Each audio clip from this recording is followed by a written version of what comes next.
আমরা ন্যায়ের পক্ষে এবং অন্যায়ের বিপক্ষে। আজ যে এখানে দাঁড়িয়ে কথা বলছি, এই জন্য এই রংপুর জেলার বিশাল অবদান রয়েছে।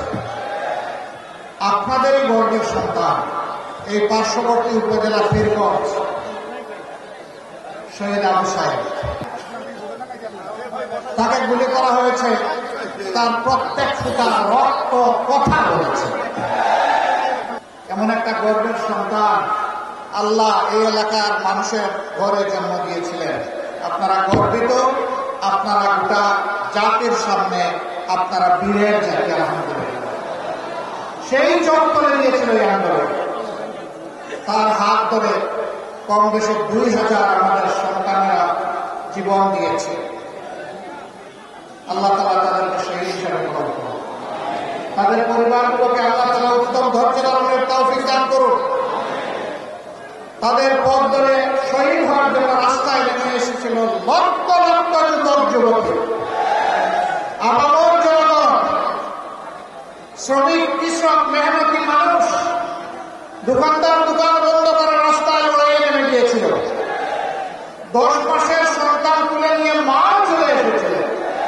সাংবাদিকরা বলেছিল, আপনি সাংঘাতিক কাজ করেছেন, আপনি এই 10 মাসের অবুজ শিশু, কুলের শিশু, দুধের শিশু বুকে নিয়ে আপনি কেন এখানে এসেছেন?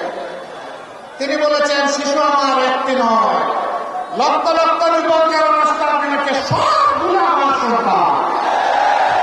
আমার সন্তানদের সাথে একাত্মতা ঘোষণা করতে আমি এই বুকের সন্তান এখানে হাজির হয়েছি। আর আমাদের সবাইকে তারা ভাড়া দিয়ে গ্রহণ করতেন।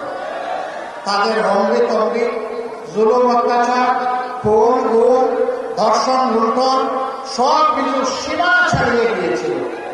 মানুষ অতিষ্ঠ হয়ে উঠেছিল, যার কারণে সমস্ত দেশবাসী রাস্তায় নেমে এসেছে।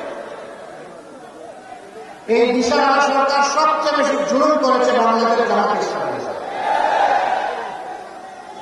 57 জন কমিটির সেনা অফিসারকে হত্যা করার পরেই তারা হাত দিয়েছিল বাংলাদেশ জামাত ইসলামের গায়ে। কেন? সেনাবাহিনী আকস্মিক দেশপ্রেমের ব্যাপারে, জামাত ইসলামী আকস্মিক দেশপ্রেমের ব্যাপারে।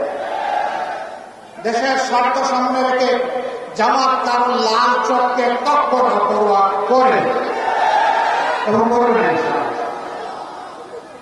এই লাল চক করবে না করার মূল্য জামাতকে অনেক দিতে হয়েছে। অনেকে বলে, আমরা বলি আমরা আল্লাহ শুকরিয়া দেয়, আমাদের বাগানের শ্রেষ্ঠ ফুলগুলো আল্লাহ শহীদ হিসাবে গ্রহণ করেছে। শুধু আল্লাহ তাআলার কাছে জনাব গোলাম আজম রাহিমাহুল্লাহ থেকে শুরু করে আমাদের এই কাতারের সর্বশেষ শহীদ আল্লামা দিলওয়ার হোসেন সাঈদী রাহিমাহুল্লাহ, আল্লাহ যেন তাদের সকলকে হযরত হামজা রাদিয়াল্লাহু তাআলা আনহুর মিছিলে শামিল করে দেন। আমরাও তাদের পথ ধরে শহীদ হতে চাই। যদি আল্লাহ মেহেরবানি করে, মায়া করে, দয়া করে কবুল করে। শহীদের মৃত্যু বড় গৌরবের, বড় আনন্দের, বড় সুখের, বড় তৃপ্তির, বড় পাওনা। এই এক শ্রেণীর মানুষ আল্লাহ তাআলা তাদের দায়িত্বের ব্যাপারে কোনো কিছুই তাদেরকে জিজ্ঞেস করবে না। নবীদের পর্যন্ত আল্লাহ জিজ্ঞেস করবেন, কিন্তু শহীদদেরকে জিজ্ঞেস করবেন না।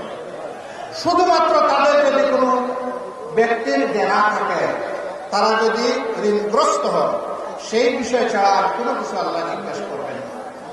এইটাও আল্লাহ চাইলে তার নিজের খাজানা থেকে ক্ষতিগ্রস্ত মানুষকে আল্লাহ দিয়ে পুষায় দিতে পারে। কত ইজ্জতের মত, কত ভালোবাসার।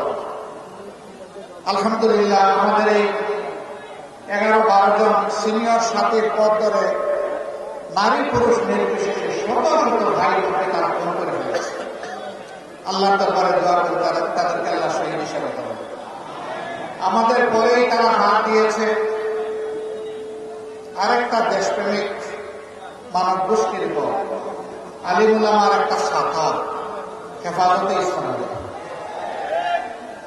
13 সালের 5 মে কি তাণ্ডবটা চালিয়েছে শাপলা চত্বরে আপনারা জানেন। প্রথমটা কোরআনের পাখি, হাফিজ, মুদাররিস, মুহাদ্দিস দুনিয়া থেকে নিষ্ঠুরভাবে তারা খুন করে বিদায় দিয়েছে এবং লাশগুলা কোথায় গায়েব করেছে আমরা কেউ জানি। প্রথমে তারা বলেছে মাত্র 10 জন মারা গেছে, পরে বলেছে 1 জনও মারা যায়নি। আবার আব্দুল রাজ্জাক তাদের মন্ত্রী বলেছে যে আপনারা এসেছিলেন, আপনাদেরকে কি করেছি ভুলে যাবেন না। ছাত্রদেরকে চোখ রাঙিয়ে বলেছিল শাপলা চত্বরের কথা স্মরণ করো, বাড়াবাড়ি করলে যেভাবে শাপলা চত্বর রাত 12টার পরে সাফ করে দিয়েছিলাম, ওই রকম পরিণতি তোমাদেরকে অর্জন করতে হবে। তারা সহ্য করতে পারেন নাই ইমানদারদেরকে, দেশপ্রেমিক মানুষদের, যে কোনো ধর্মের হোক, তারা সহ্য করতে পারেন। এই জন্য অনেককেই তারা খুন করেছে। বন্ধুরা, সাফ তো করতে লাগলা, এখন কোথায় গেলাম? তোমাদের নেত্রী না বলেছে আমি অমুকের মেয়ে, আমি পালাবো না, তো কি দাওয়াত খাইতে গেছেন?